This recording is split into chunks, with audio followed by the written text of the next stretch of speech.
Welcome to the Deal Champs podcast. I am your co-host, Strat Daddy, aka Mr. Stratton Brown. I am so excited to have you guys on today. We're going to have the best topic ever: how to avoid Uncle Sam at all costs. My favorite topic. The favorite topic ever. Real quick about me, I've scaled 2 different companies to 7 figures. Right now, I'm on a challenge to net $1 million before the end of the year. Wholesaling houses. It's been an absolute grind. I'm posting all of it on YouTube and Facebook, so you can go learn all the lessons that I've had to learn in this challenge, and you can build a business for free. We have Mr. Jason Pritchard, the master of hair. The hair's out. Hair is out today. Thank you guys for joining us. I see everybody jumping into my IG live stream. This is Jason Pritchard, your other co-host. Quick backstory on me: as I worked and grinded away in corporate America for 15 years. Hated my job, always wanted to do real estate. We burned the boats in 2014 and have not looked back since. Last 10 years, we've done 450 deals. We own a rental portfolio, just over 100 units in Central California mainly. And our goal, as always, with this pod is to try to transfer as many real life learning lessons to all of you guys that are tuning in so you can learn from our mistakes and get to where we're going much faster than we did. And we have Sleepy Dean no longer. No, Captain America is back in the building. We're going to have to edit that out. We're going to edit all. You can't even say the words. You just violated. We can't even say the words. Can't even say the words. Yeah. I'll take it back. We'll have Marco edit that out, please. Just edit, cut it out of the whole thing. Little dick move. It'll all be done. Just edit Stratton out. Just edit Stratton out of the podcast. He's out. Yeah. He violated all agreement. I can't believe it. The first chance he had, he took it. Not even. I'm so proud of last week. I'm proud of what Captain America did for America last week. But who prepares a 5-minute monologue? Like a 5-minute monologue. Like, you are committed to getting your name back. That was real. A true commitment. It was very committed. The full voice and everything, dude. All the mannerisms and everything were there, dude. I loved it. It was a full-blown commitment. Expect nothing less from Captain America. Great job. What's up, guys? Your other co-host here, Dean Rogers, aka Captain America, the one and only. For those that know my story, I started my career in the NFL, transitioned from that to corporate, then to real estate. Been investing in real estate for over a decade now in Central California. We've done 650 plus deals, rental portfolio of 8 figures, and coaching students how to get started with real estate through wholesaling. And you guys can always connect with me at deanrogers.com. Dean, you haven't sent any affiliates to Resimply lately. I was talking to Shanae yesterday. Me and Jason are beating your ass. I don't know what's going on there. You guys are. Like, obviously, I love Resimply. We'll talk about it since you brought it up. And preach Resimply. You guys are using Resimply because I wouldn't stop talking about it. Yeah, that's true. That is true. It's true. That is 100% true. So if they give all me a of hard our time, affiliates go back to Dean, I feel like he should get a percentage of them because it's all underneath his. Yeah. So if they give me a hard time, I'll at least mention that. But dude, we were in Europe, got back, trying to get back in the swing of things, and then just been playing catch up, man. It's been really hard. I haven't been making any new social media. Just been sending the team some little pictures and little small home video stuff, but my video guys banging down my door. Hey, when can we get together? So it's been tough, man, trying to get back in the swing of things for sure. Both your guys' socials have been doing really good. Jason, I thought yours today was good. Thanks, bro. Yeah, we're trying to continue to come up with ideas that are like engaging. Is not the easiest thing in the world, dude. It's like, well, here's how you wholesale a deal. Here's how you do private money. Here's how you blah, blah, blah. You know what I mean? And so, yeah, that was good because we literally just sold that. We got recording confirmation on that pain in the ass house like 5 minutes before we jumped on this pod. So thankfully we sold it, but it's been a nonstop nightmare over there. People breaking in, stealing all of our shit, like agents showing up to do showings and like people there doing drugs in the living room. Just it's the wildest thing, bro. I mean, I had that happen on a property. This had to have been 4 or 5 years ago. It was such a nightmare. We were literally boarding the house up regularly, like daily. We had security round the clock, security cameras. They were literally crawling like through the shafters on the top of the roof and through vents. And like, They were so determined. It was insane. And like you said, we had the property sold several times. We had the day before closing on one deal. It was a cash buyer. We're like, thank God they're going to close quick. They walk in the day before without telling our agent that they were going to go see the property. And that's what we needed. We needed to like clear it out, make sure it was good. And lo and behold, there was some stuff there and blew the deal up. Oh my God. We lost money on that deal. So we're and what's even Jason, crazier, did you hire dude, security? No, we didn't hire security on this one, but we've got one of our guys that we work with a lot that will pay to do just daily checks. So he just adds it. We give him a list of all the properties and he just goes over there and checks up on it every day. It wasn't bad enough that we've had to hire like actual security companies before, bro, like to actually like watch the property around the clock. We've hired people to sleep and stay the night done there that too. Yeah. The did on that craziest property thing too. is like all of this stuff can happen and there's literally no consequence, bro. Like nothing. Like you can't get, it's like you can't get in trouble for this stuff, dude. Even if the cops show up with the people there smoking meth in the living, there's nothing, bro. It's just like, it's like, all right, well, it's gone. We just cut them loose around the corner, bro. It's crazy. So this blows my mind and it really confuses me. And I don't know if you guys have a good answer for this, but the person who's smoking meth in your house, who broke into it, who doesn't get in trouble, if we just decide to smoke meth on the side of the street one day, which wouldn't happen, but if we decided to, our butts would be in jail in extreme, like in extreme trouble. What? It's wild, bro. Where's the disconnect? I'm confused. I don't know. I mean, we spend tons of money dealing with this stuff all the time. I have a quick story about this. I want to share. So this is how real it is. The state of California is bananas. Me and Kyle are buying one of our sub 2 houses in like 2020. The day we're supposed to close, we go over there. People had already broken in.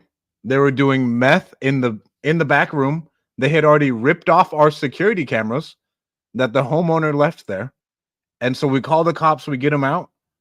Those motherfuckers walked across the street and just went into the neighbor's house. Like nothing happened. It got so bad to where we had to hire security. And like they just patrol it 24/7 because we had people breaking in. Someone stole like an AC unit, bro, like it nonstop.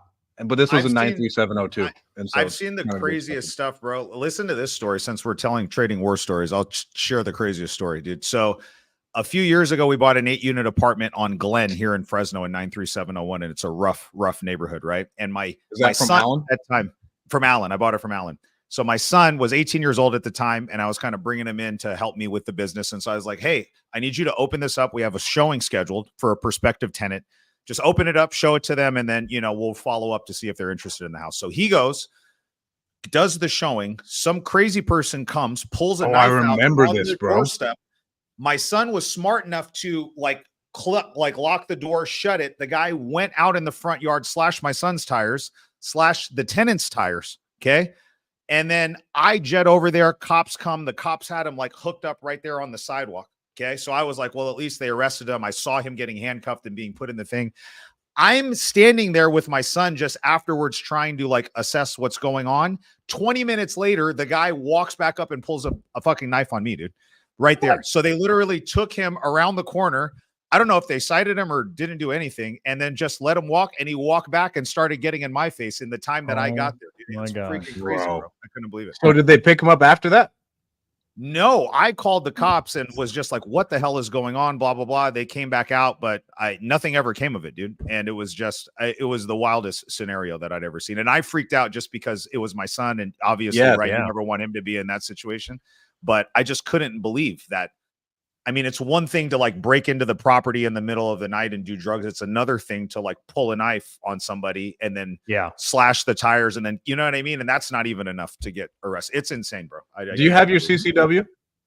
I got my CCW after that. I remember for a lot of, because I was never a gun person growing up. Like it wasn't just, I just didn't grow up like that. But I was just going back and forth and like, I don't really want it. Cause there's liability, dude, with your CCW. Cause we go on lots of houses where sellers are like, yeah, just the house is vacant. You know what I mean? Walk in there. And I don't want to walk in a house on somebody where I don't own it. I mean, it's a big enough liability in a property that you own, dude. You know what I mean? Yeah. And so I was always kind of leery about that. But right after that scenario, I swear I immediately applied and now I have my CCW now. And I think if you're in California, it's something that you should have, because if you're doing our business, I've only been in like 1 or 2 really like scary situations ever in my life, like walking into a house. And dude, it's dangerous out there, bro. The business, we get desensitized. I feel like I'll just walk into a house, bro. Like I don't even care anymore. And you got to be careful when you're doing that. I think we're so desensitized to it that you got to watch what you're doing. One of my first experiences is me and Alan going to a house that I got from cold calling, and him legitimately like clearing the house with a gun. Yeah, like checking corners and everything. And it was like this vacant house that someone was going to sell to us. All right. First topic. Do we start with the taxes or do we bump the taxes to the end? I think we talked about bump it to the end. Yeah, let's bump it. We'll bump it to the end. All right, I'll start with the first one. Since Dean's going to have the highest tuition bill out of all of us because Dean has swimmers. But swimmers, dude. Olympic swimmers. Dean has straight swimmers, bro. I'm interested to hear how Dean is going to respond to this because he could have a 7-figure education bill given how fast he's popping babies out. So we'll see what happens. Will you pay for your children to go to college? Yes or no? Captain America, king of the swimmers. I'll start with this. And as we had discussed, I won't say for what reason, but I do have to end early today for a special surprise. So more information to come on that.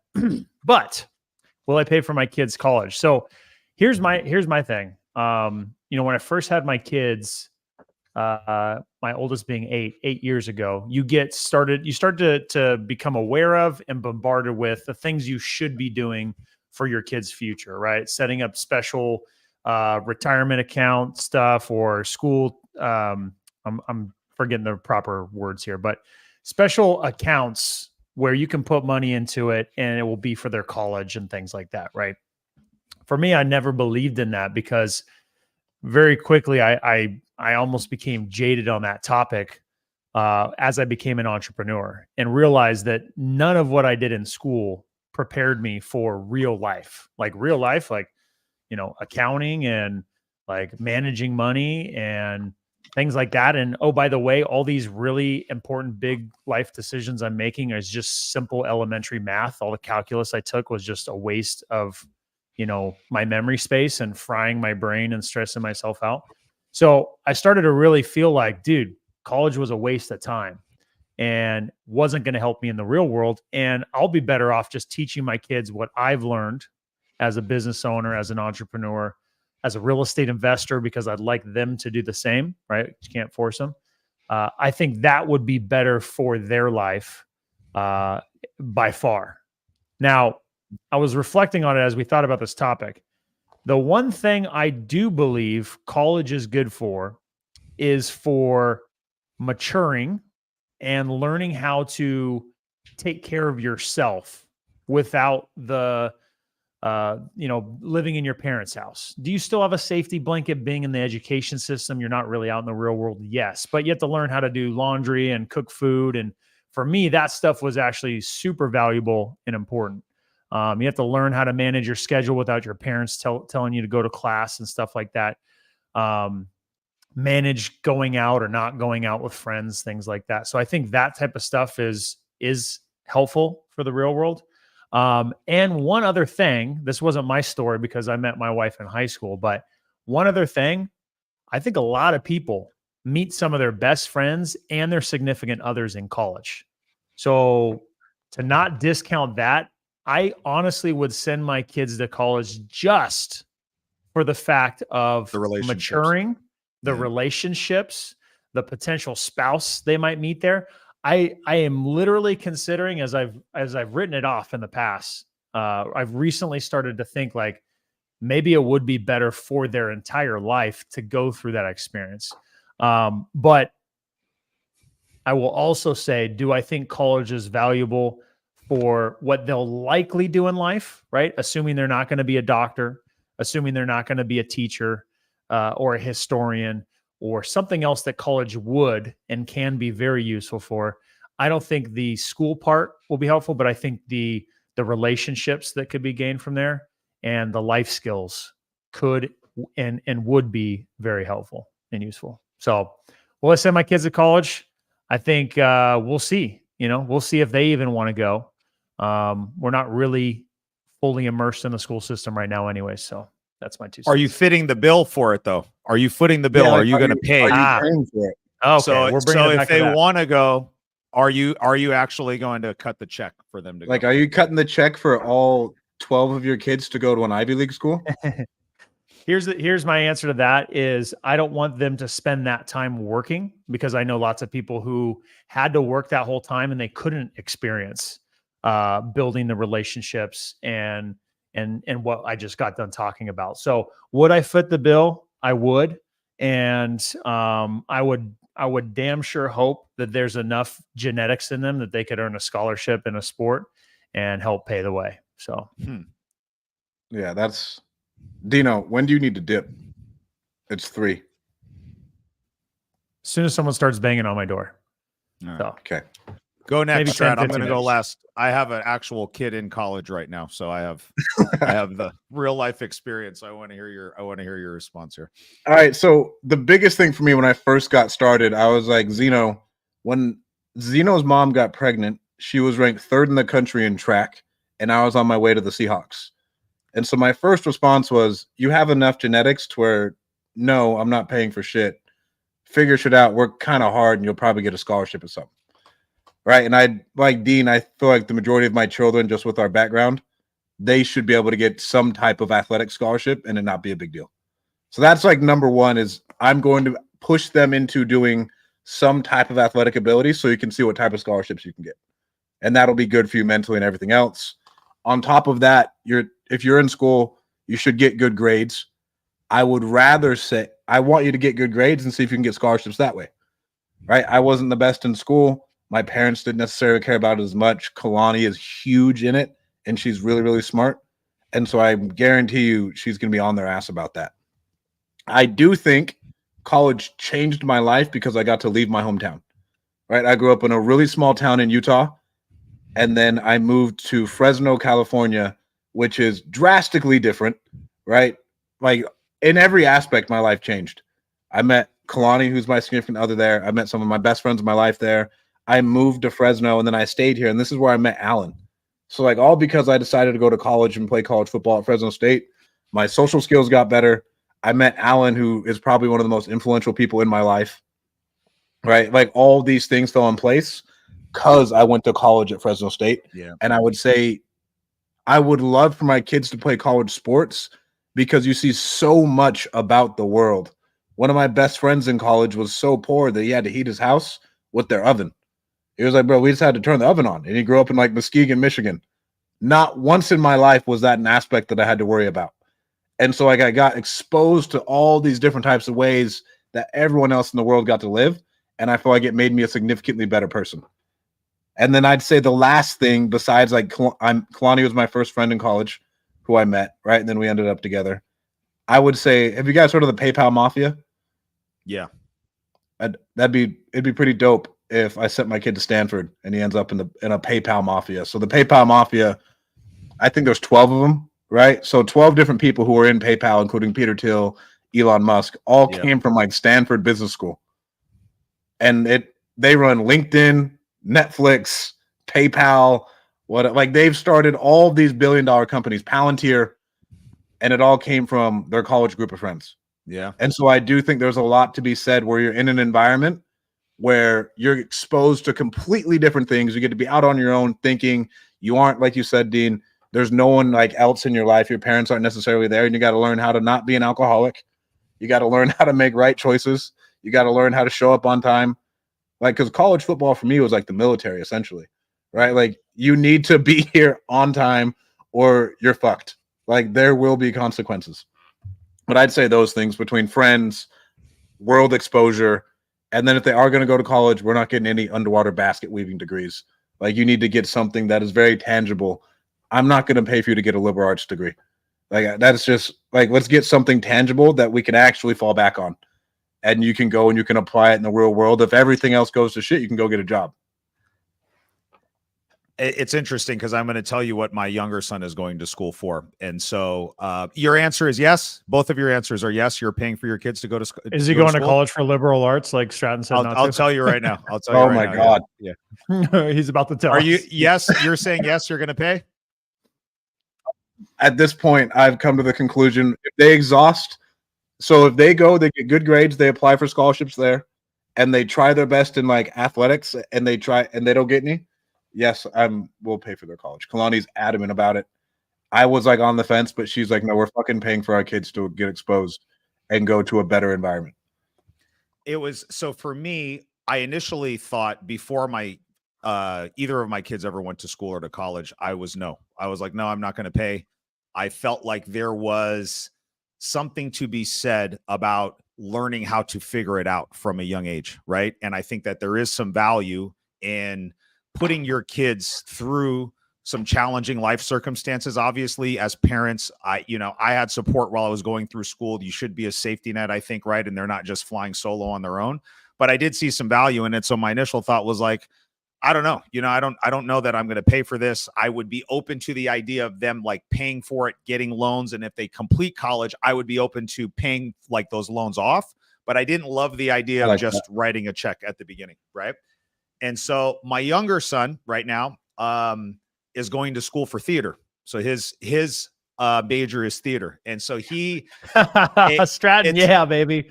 Yeah. And so he is, and I love it, and I'm all for this, and I want to be very clear about this. It's still kind of a career, though. Theater is still kind of a career.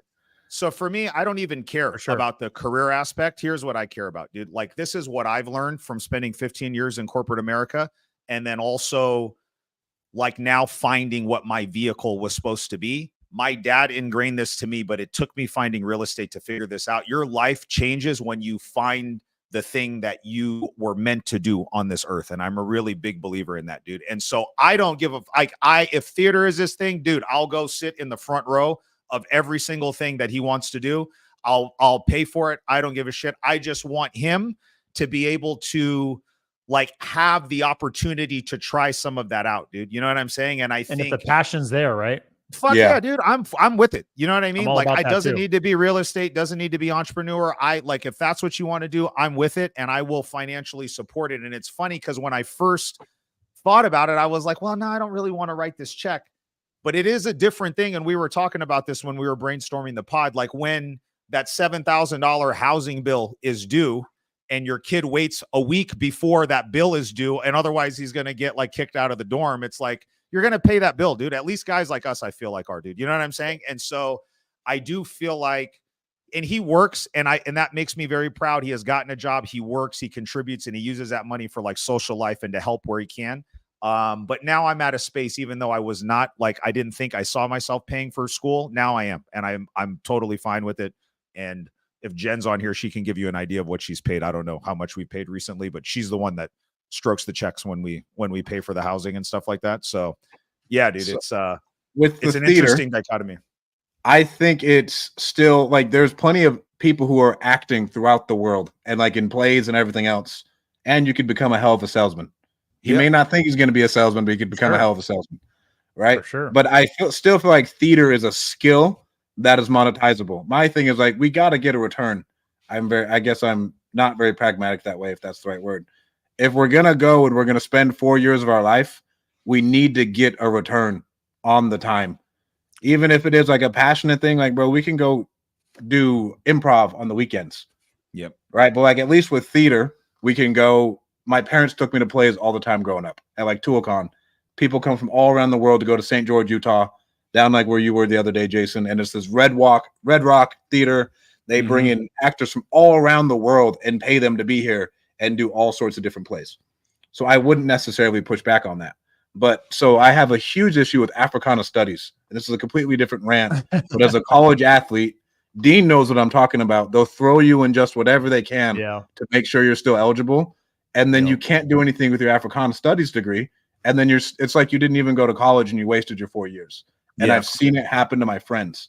So that's why I think I'm a little bit more passionate. I have that same problem with college, dude, and that was been my gripe. And it's interesting that all of us, I think, you don't hear this as much, but I think for us, all of us placed a lot of value, not so much in the, like, obviously the things that you learn, but I hear all of us talking about the relationships and the relationships that you make. You know what I'm saying? And I think that's something that I know I didn't take seriously when I was in school. Dude. I was just going, really did not. And I was just trying to get done because I thought something magic would happen once I got that. You know what I mean? I don't know what I was expecting, but I was expecting something.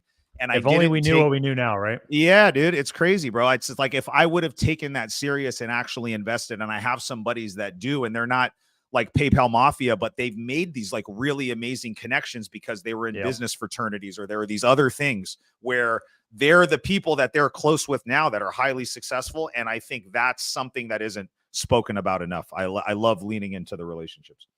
Yeah, you guys said a couple of things I want to echo. Just, I think changing your environment, that is huge. It was huge.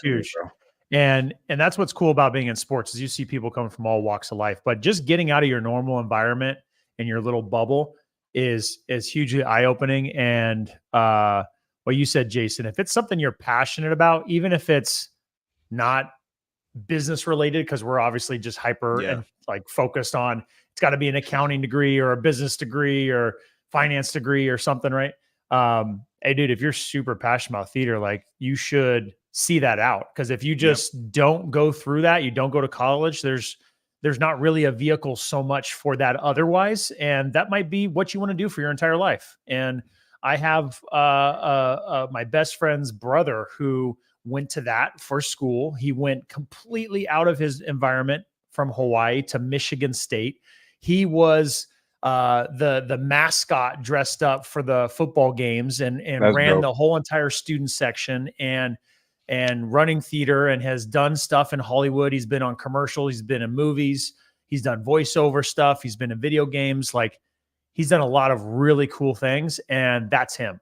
And so if he didn't go through that because it didn't fit, oh, you should just do business, then that wouldn't be who he is, you know? So I think if that is who you are and you are in theater as Jason's example, or anything else specific, like that should be what you do and you should go for it, you know?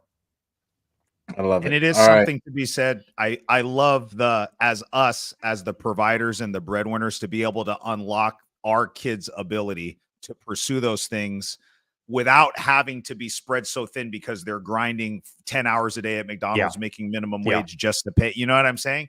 I feel like that's something, at least for me, and I think for all of us, makes us feel really good and gives us a sense of accomplishment to be able to unlock those opportunities. Because I know 100%. I've grinded like my whole life, dude. I haven't not had a job since I was 15 years old. You know what I'm saying? Like never not worked. And so would my life have been different had I been able to take a chance at real estate at 21? You know what I'm saying? Because I had a little bit of a financial safety net underneath it. So yeah, I think it's good for us to be able to provide those opportunities. And just perspective on that point, Jason, I think it was my brother-in-law I was just with a week or two ago, and he was just telling me about how he is so grateful for his mom not forcing him to get a job in high school and in college, because he kind of assumed and thought that he would have to.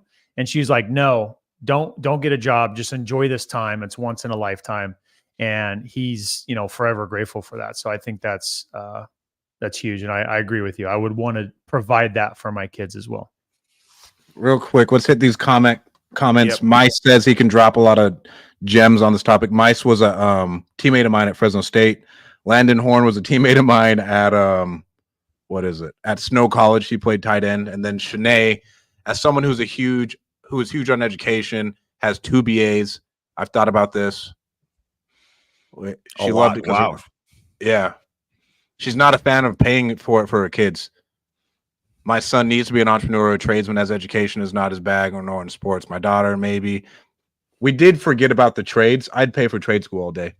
Like I'd for sure pay for trade school if my kids. And I can see a clear path to what I like about the trades is, let's say you become an electrician, right? We already know there's a shortage of these skilled trades. There's also, if you have the business acumen and the entrepreneurial drive, I think that there's a clear path for you to take that, learn, and then develop a business that can be very, very successful, dude. And so I really, really like that. And you are like the barrier to entry for something like that way higher than wholesaling real estate, bro. You know what I'm saying? Because once you've got licensed, once you've got that experience, Jason cannot just come in and learn how to do all of this stuff, right? So I feel like trades, we didn't talk about that. Maybe on another pod we should talk about that, but I love the idea of doing trades too. And I would definitely pay for that. My dad was a tradesman though, and he told me I couldn't be a tradesman.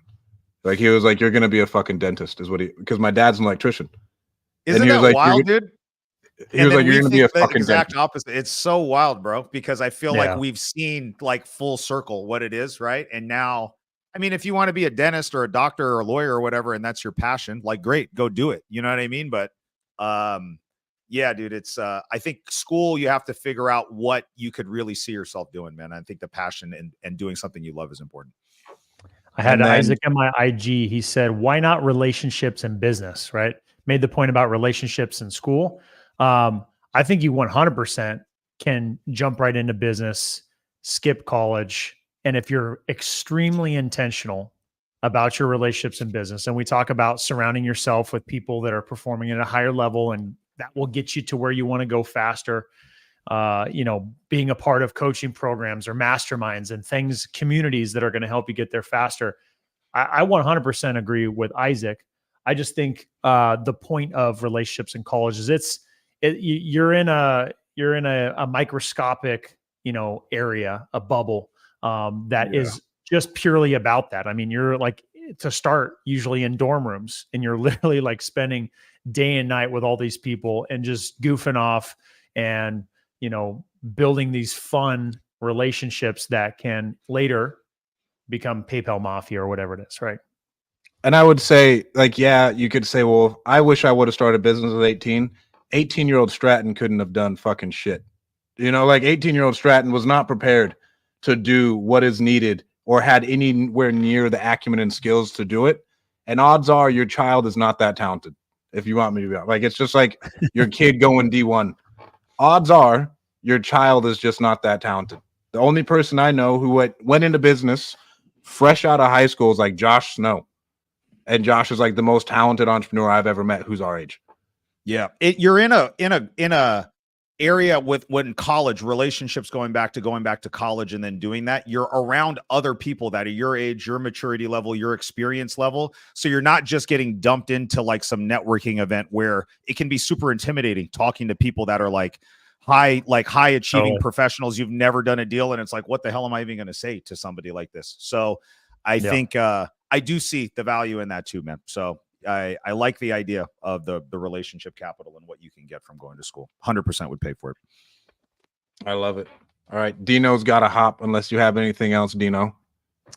No, you guys got other amazing topics that I'm sure we'll circle back on and touch in other different ways. But yeah, this is such a good topic. And I think it's relevant for just about everybody who's, potentially in the position to have to make this kind of decision and maybe wrestling with a little bit. So hopefully it was helpful to kind of air that out for some people. And I'm excited to hear about your guys' other topics. So. All right. For sure. Thank you, Dino. All righty, guys. Later, Text buddy. us when you're done, bro.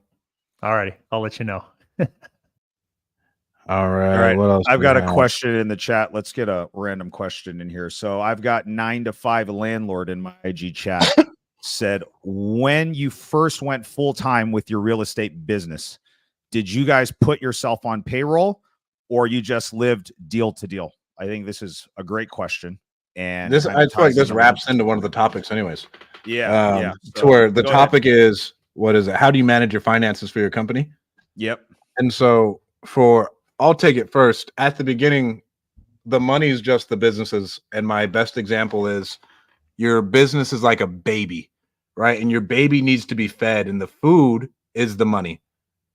You cannot rob your baby of the food at the beginning. And this is why I tell most people not to burn the boats, because odds are if you don't have another marketing stream, like another income stream coming in, it gets really, really, really hard unless you have some type of side hustle that you can do on the side.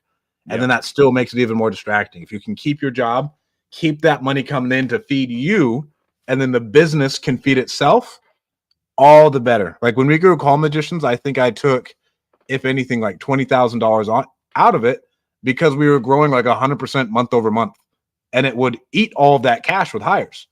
If I wanted to put myself on a $10,000 a month salary, fuck, bro, we got $80,000 in payroll, and then we got all these other bills. How is that company supposed to grow into a mature adult? Is like the number one thing you need to think about. Yeah. So now with the other stuff, yes, I will pay myself a salary, but when something's getting going, for me, no. At a point in time when you can like at least pay your bills and stuff like that, awesome. But most people think you're going to come in and make fuck tons of money. For a while, you're going to be deal to deal And this is why I tell people not to burn the boats, because real estate is very cyclical, right? It's like a it's going to fucking come emotional in. roller coaster at the beginning, Bro. bro. I mean, it will test your emotions like to the nth degree, bro. And I could not agree with you more. You and I know, and you and I are probably like this, dude. Like there's certain people, and I think this is a small percentage of people that are out there that can perform under the type of pressure that burning the boats and just going all in, right, is going to require. I don't think most people should go down that route. That's what I did. But I don't think that most people should do that. And I love what you said. I think having a W-2 or having a side hustle or having some kind of other income stream that comes in to help you get through some of those leaner months, dude, is critical, dude, because most people can't deal with the roller coaster mentally that you deal with. Because, dude, I worked for 11 months and I wasn't like doing a part-time effort. I worked every single day from the beginning and I didn't make any money. And for me, coming from 15 years of corporate America where I was getting a paycheck every 2 weeks, dude, that can trick you into being very comfortable, bro. You know what I'm saying? And it's like a drug, dude. And if you just go cold turkey off of that, and then all of a sudden you think like you're just going to be like this crazy high performer in real estate, dude, probably not going to happen, man. So I love the idea of having some additional income or keeping the W-2 until the business starts to get steady. And 9 to 5 landlord, I see your other question. I'll put it in here right now. Going back to your initial question, when do you pay yourself from the real estate business, or do you just go deal to deal? It's not an easy question to answer. Everybody's situation is going to be different. I'll tell you my experience, bro. My experience was I delayed for almost 5 years. So I didn't touch any of the money from my business for almost 5 years. So we went through the initial season of growing the business. That's like a year or 2 years for most people of just creating an actual business, bro. You know what I'm saying? And at that period, you should not be touching the money, in my opinion, at all. Okay. So from the first 12 to 24 months, all the money needs to stay in the business. And the way we were able to make our lives work is we lived off of Jen's income. She got a job as a high school counselor. Her income bumped up a little bit. So we were able to absorb the hit from me leaving corporate America. So we had something to pay our bills. So for that first 2 years, dude, I don't think you should touch anything.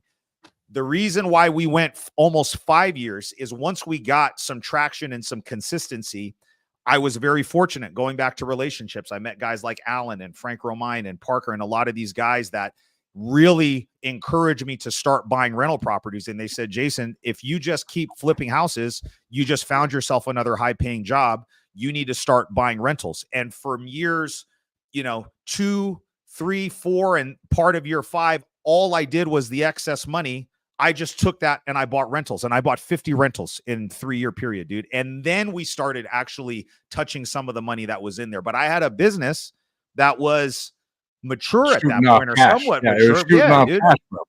Yeah. So we've got the flipping and wholesaling business that was making money. Then we built a little bit of a financial moat around ourselves with the rentals that we acquired. And now I've got a little bit of stability, bro. So I was able to delay gratification long enough to get us there. And then we started paying ourselves money. If I had to go back, I probably maybe would have started paying ourselves a little bit sooner, because I think I created some stress because I'm such an action taker, dude. I was just like, let's just keep pushing everything into the middle. The hard you know part. What I'm saying?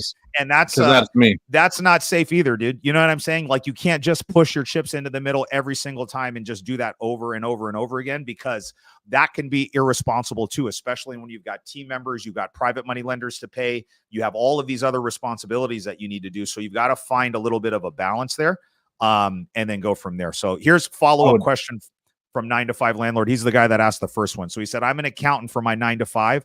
I own 5 buildings with my lady. Congrats, bro. That's freaking awesome. Good for you. Goal is to flip and buy rentals as we go. I want to be financially able to retire by 35. I'm 30 right now. So he's got 5 years to get there, dude. So 5 I think we should use Sam. Yep. Right. So Sam, and I don't know, Sam, I don't know how to pronounce your last name, bro. Eknoyan. I talked to you last week. Eknoyan. I talked to Sam like at least once a week, every 2 weeks. Sam's bought 30 houses this year alone. I think like 30 to 50 houses, something fucking crazy. Yep. I would say it's possible, but your financial freedom is not going to come from your rental properties. It's just not. Like, your financial freedom is going to come from building the flipping business Yeah. that generates lots of income, like that business. And if you're just doing, call it 10 to 20 deals a year, that is where like your safety net and financial freedom is going to come from. Because those rentals, unless you're buying commercial buildings or storage, they're not shooting you off tons of cash to where you're going to feel, if you're an accountant, you're probably more like risk averse, to where you'll feel confident leaving your actual job. Because like, one bad thing, we talk about this all the time, one bad thing happens, bro, your cash flow is blown up for the year on that asset. And it could be for 2 years. And so most of your financial freedom is going to come from starting the business. That is the business of real estate, not real estate. The business of real estate is what's going to help you retire. And then you're going to continue to do that, trade up, and then you'll get into the game. You'll get equity pops from selling your rentals or refinancing them. But it's not, in my personal opinion, I don't know anybody who's besides Zuber who lives off of their rentals. Yeah, dude, I'll echo everything that you just said. It's funny because we just did a deep dive into all of our company that owns all of our rental portfolios and our Airbnbs, and we self-manage, dude, and we do pretty good, and we buy at the right price. So it's like we're buying right. We know how to rehab them at the right number. We manage them on our own. So we've cut out a lot of these other ancillary expenses. And I mean, we're not making a ton of bread every month from our rental properties, bro. It's just not, you know what I'm saying? And so my advice to you, 9-to-5 landlord, is you're smart for, I see you have a goal to flip as you go. And I think putting some intentional effort into that business, that's the business, bro, that is going to replace your accounting income, right? If you're an accountant, you're probably making decent money. If you want to replace that, we talk about this a lot, dude. We all make this mistake at the beginning where it's like, oh, I'll buy 30 houses and each house is going to spit off $300. And then every month I'm going to get X amount of money every month. And that sounds great on a spreadsheet. That is not how things operate in reality. No. Speaking from somebody that's done this for a long time, dude, it just doesn't work that way. So you have to have something else if you're going to walk away from a career like accounting, which I'm sure you've worked your ass off to get. You've got to have some other active real estate business to offset the swings that you're going to have from your rental properties, dude. And it creates this vehicle where you always get good deals. That's the biggest benefit, dude, is that when you're the conduit for the deals, you get to cherry pick the best deals, dude, and you keep the best ones for yourself and then sell the rest of them as you go, man. So keep your foot on the gas, brother, as you're doing that. I think that's a smart move. And then go from there. Workman.gc on my IG said, I went all in. It's scary, but can be worth it. And I agree, dude. I'm with you, bro. I think, Strat and I did that. I think that there are certain people out there that are cut out for doing that and dealing with it. Scary is putting it lightly, for sure, dude. There's definitely times where it can get really, really hairy when you just go all in, but certain people can respond under that type of pressure, man. I would tell most people not to do it because most people don't know the amount of stress that they will actually encounter when the time comes. Like when payroll is due, and you have to figure out how we're going to make X amount of dollars so other families can eat. That is a very like you and God choice to where you got to figure out where this money's coming from and that you're going to put your ass on the line to make sure everything's okay. And so that's why I tell most people not to burn the boats. I'm like, because some people like you don't know what you're really signing up for. If you get there and awesome. Yeah. But like I want 100% have cash reserves because you're going to be put into crazy spots. You're going to grind your face off forever. Fuck, in this challenge, right? I lost $45 this month and we're getting 10 leads a fucking day and we're plowing through stuff, putting stuff up. But then I got to pay for everything else that's coming out. Yeah, we'll have 70 something closed next month. But think about that. I spent $6,000 this month just on like ancillary things. Yep. And nothing came in. So like that, those are the types of things you need to be prepared for if you do want to burn the boats. That's why I tell nobody will ever do it. Yeah. You got to wade into the water. The smart move is to kind of wade in and ease in a little bit because most people are not conditioned for that, dude. And it can be scary for sure. This is a good segue to the main topic because we're talking about rentals and most people think rentals are the key to like passive income and unlocking like just mailbox money that just shoots in every single month without work. But it's really the tax benefits that you get, guys. That's where the real savings and the real value that a lot of people don't talk about by owning these properties is your rentals, dude. So I think it's a good transition point. Let's talk about the business of real estate. Let me turn off my camera real quick. Oh, there we go. So Jason and I are in the business of real estate. We're not just like real estate investors, because most real estate investors buy real estate for the tax benefits. When everybody says they're like, oh, all real estate, all millionaires are in real estate, like, no, most millionaires are made through like business, and then they buy real estate to offset it. Every business owner owns their shop because they had to get the tax write-off. Their accountant's like, hey, if you don't buy this, you're paying Uncle Sam X amount of dollars. Right? I underwrote a deal yesterday. That's a storage deal. He pays his wife $16,000 a year in rent. It has like some random person who's his cousin on payroll, and then he baked in $30,000 more of cost to avoid the taxes. And he owns the real estate, but his goal is zero. The reason why we said how to avoid taxes, me, Jason, and Dean all had to pay taxes last year. Yeah. But the big thing when you are in real estate, my money actively comes from wholesaling, doing our VA business, and from storage, right? But then the best part about the storage is it offsets the taxes with what's called, accelerated depreciation. Yeah. And doing like a cost segregation, right? We bought it. It's worth 900 grand. We can take 33% day one, 300 grand off of the tax bill. That is like to me, the best part about real estate. And that's how you avoid taxes. And I tell you, you or your wife, if you are not currently, should be a real estate professional. I am not a CPA. This is not financial advice. But when I talk to my friends and they have a stay-at-home wife, this is the easiest hack for you. Yeah. If someone's just looking at deals, that'll help so you can take advantage of those passive, like, because I think it qualifies as like a passive gain, right? You need to be able to offset that.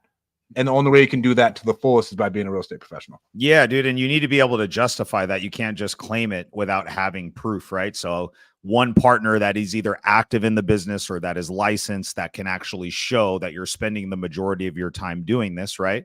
And I'll use Jen and I as an example. I would obviously am the real estate professional in our family, right? And while we were growing the business, Jen was W-2 income earner as a high school counselor. And then that was it, dude. And so I feel like depreciation, and I think there's a misconception too about depreciation and write-offs, and I want to clear that up for a lot of people that are on here. And 9 to 5 landlord, you're an accountant, so if you want to chime in on this topic, dude, feel free to do it, man, and give us whatever advice you're willing to, man. But when you're depreciating your properties or you're looking for write-offs to offset, it's not a like I made $1 million and we have X amount in write-offs, and then this is the actual savings, right? If we have a $500,000 depreciation on one of our properties, right, it doesn't automatically save us that amount, right? There's math and things that you need to do in order to make sure that works out the right way. And so what you're doing when you depreciate your properties or when you're buying an asset like a vehicle using like the Section 179 deduction is you're bringing down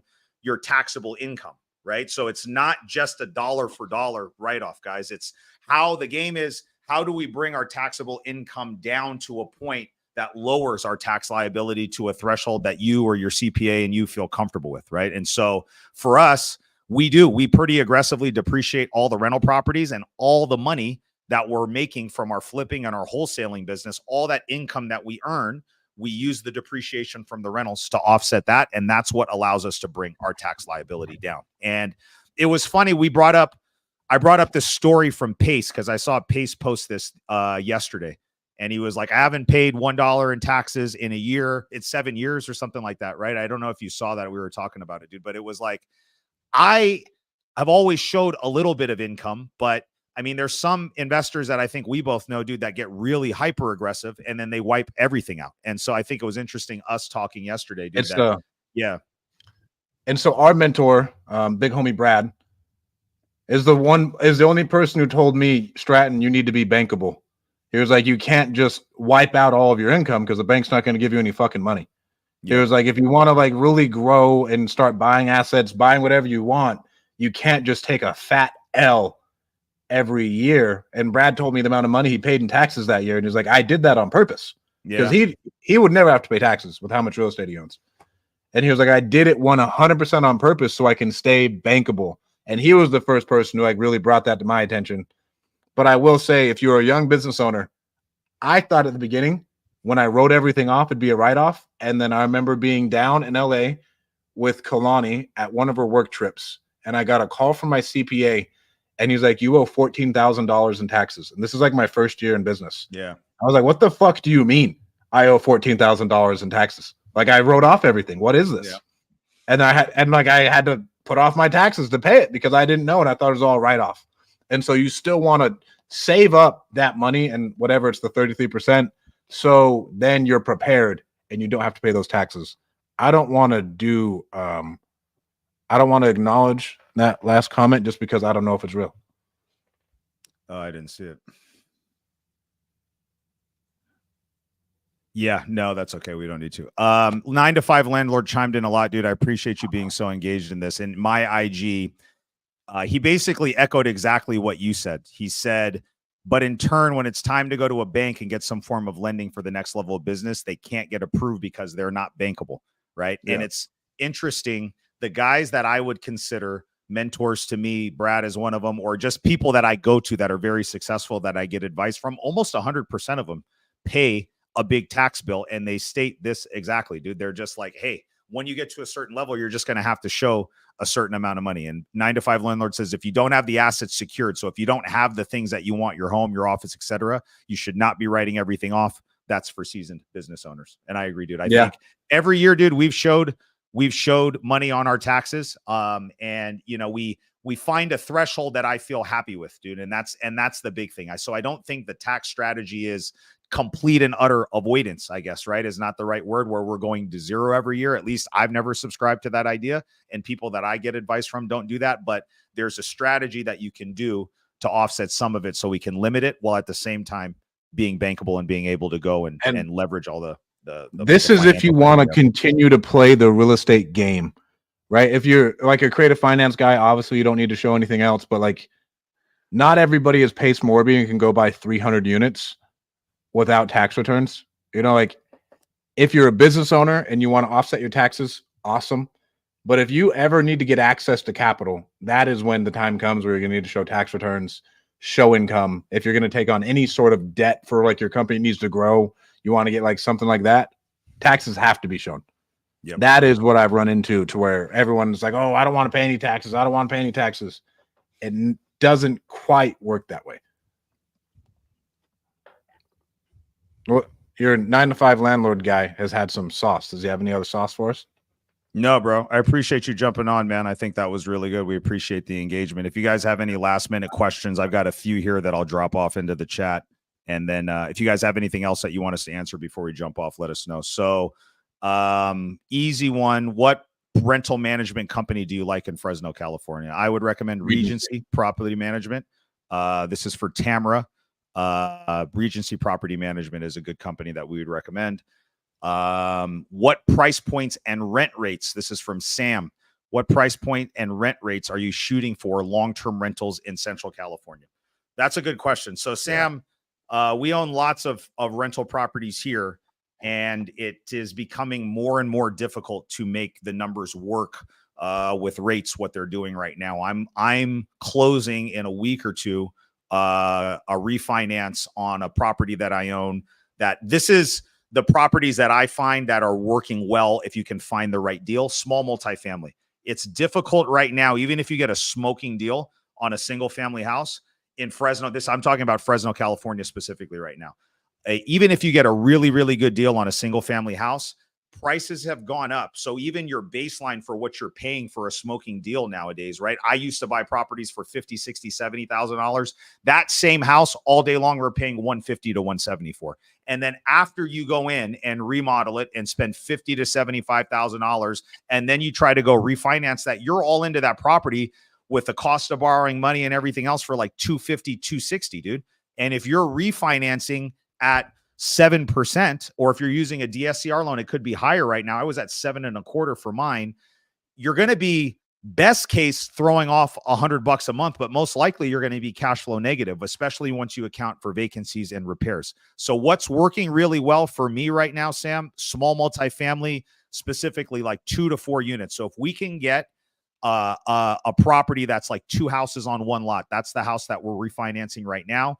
we're all in and we're refinancing that for $190,000. The front house rents for $1,200. The back house rents for $1,000. I can still make those numbers work. If you can get a duplex or a triplex or a fourplex and still get those at good deals out here, you can still make the numbers work, depending on the condition that they're in and where the rents are at. So that's what I would recommend, bro. Look at those, look for off-market opportunities for those 2 to 4 units and just try to pick them up at the best price that you can. And your leverage is going to be raising the rents, and you can still qualify for like 30-year fixed debt, right? Anytime you go above that, you're going to end up typically going into a commercial loan, and that's going to reset after a few years. And for new investors, that can be a little scary if the loan's resetting in 5 years, because you just don't know where you're going to be at then, dude. So be careful with that.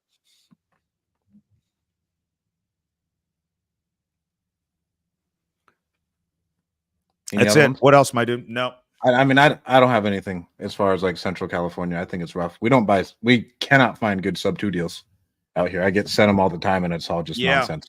We see them too, dude. And it's like, you have to use them as, they have to be like a short-term rental or a midterm rental in order to make it work. And I think that's very thin. Like the return on the amount of, you're going to throw 80 grand into that bitch. Like, you'll get a better return somewhere else on that money. No, yeah, dude, it does. And I mean, we just had a nightmare with Airbnb, dude. Like, Airbnb just delisted one of our properties that we've had tons of success with, and they're saying it's because we didn't disclose that there were security cameras on there.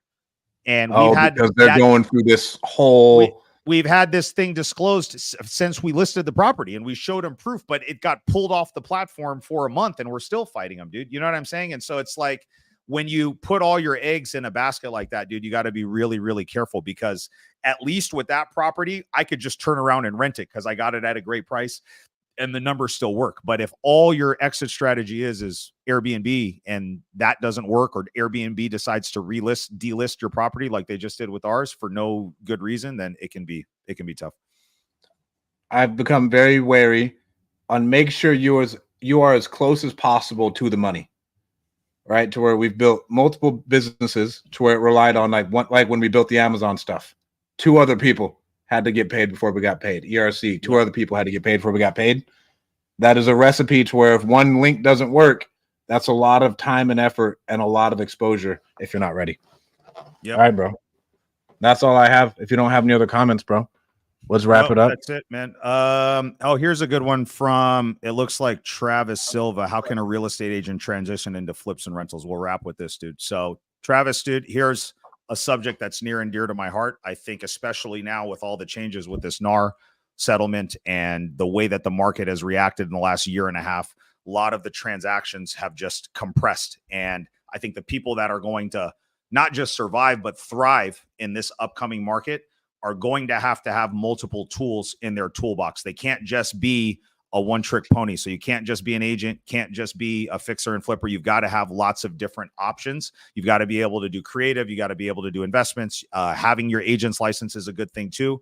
And I think the way that you do that is you've got to start learning how to identify opportunities. And these opportunities you're looking for, bro, are very different than what you're looking for typically as an agent. Right. So you've got to start setting your eye out and being intentional about finding fixer-upper properties and looking at those things and reaching out to other investors and networking with other investors and learning how to generate leads that are coming in off market directly to seller. That's where all of our business is done. I've bought 5 houses in 10 years that have been listed on the market. Everything else is off market, dude. So you've got to learn how to go direct to seller. You've got to start focusing on lead generation and marketing and get around other people in your market that are doing that, dude, and get in proximity to those people. We spent a lot of time talking about relationships at the beginning of the pod.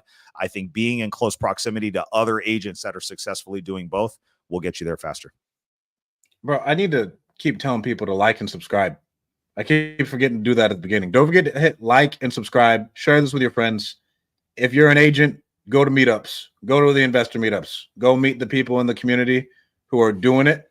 And then whenever anybody brings you a house that needs to sell fast or it's in bad condition, call up one of the dudes who you met at the meetup. That is going to be the easiest way. That's your buyer to get that done. That is your bread and butter. All right, guys. Thank you so much for tuning in. That's all I got, bro. That's it. Thank you guys for coming in fired up today. Peace. Good topic. Love you guys.